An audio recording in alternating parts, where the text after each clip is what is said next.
নমস্কার বন্ধুরা, শুভ সকাল। পুষ্পর বাঙালি চ্যানেলে আপনাদের সবাইকে স্বাগত। আজ আমি বানিয়ে দেখাবো ছোটোবেলায় আমার মা যেইভাবে ডিমের ঝোল বানিয়ে দিত আমাদেরকে, ঠিক সেইভাবে একদম সাদামাটা একটা রেসিপি। আশা করি আপনাদের অনেক ভালো লাগবে। তো চলুন, সবার প্রথমে কড়াইতে দিয়ে দেব অল্প পরিমাণে তেল। খুব বেশি তেল দেবো না, অল্প দেবো।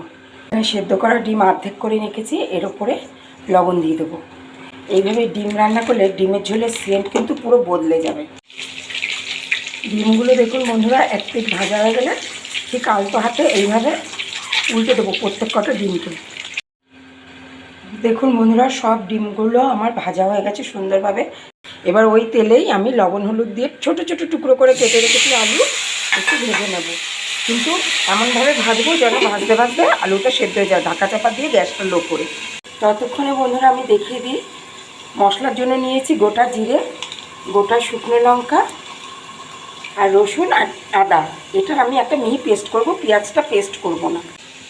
আলুটা দেখুন বন্ধুরা, খুব সুন্দর রং ধরিয়ে ভাজা হয়ে গেছে। এবার নামিয়ে নেবো। এর থেকে বেশি ভাজলে আলুর স্বাদটা নষ্ট হয়ে যাবে।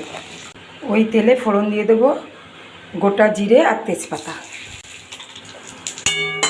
দিয়ে ফোড়নটা যতক্ষণ না রেডি হয় ততক্ষণ অপেক্ষা করতে হবে। যখন ফোড়ন থেকে খুব সুন্দর গন্ধ বেরোবে তখন দিয়ে দেবো এই যে ছোটো সাইজের দুটো পেঁয়াজ কুচিয়ে রেখেছি, এই পেঁয়াজ দুটো। খুব সুন্দরভাবে দেখুন পেঁয়াজটা ভাজা হয়ে গেছে। এই সময় দিয়ে দেবো হলুদ গুঁড়ো পরিমাণ মতো। এবার দিয়ে দেবো সেই লঙ্কা জিরে রসুন আদার পেস্টটা দিয়ে বেশ ভালোভাবে কষাবো বন্ধুরা।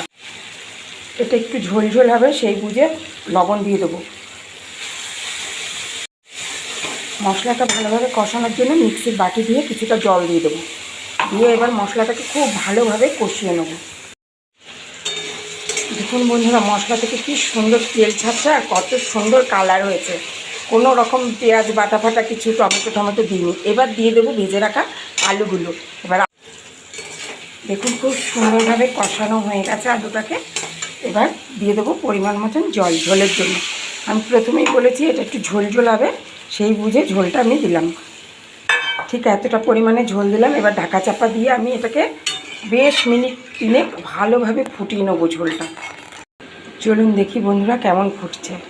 দেখুন কি সুন্দরভাবে ডিমের ঝোল ফুটছে আর এত সুন্দর গন্ধ বেরোচ্ছে। একে একে ভেজে রাখা ডিমগুলো আমি সব ঝোলের ওপর আস্তে আস্তে দিয়ে দেবো। দেখুন বন্ধুরা কত সুন্দর হয়েছে ডিমের ঝোল। এইভাবে বানিয়ে গরম গরম ভাতের সাথে হালকা পাতলা ডিমের ঝোল সপরিবারে উপভোগ করুন। ভালো থাকবেন, সুস্থ থাকবেন, দেখতে থাকবেন পুষ্পর বাঙালি চ্যানেল। ফিরে আসছি পরের ভিডিওতে।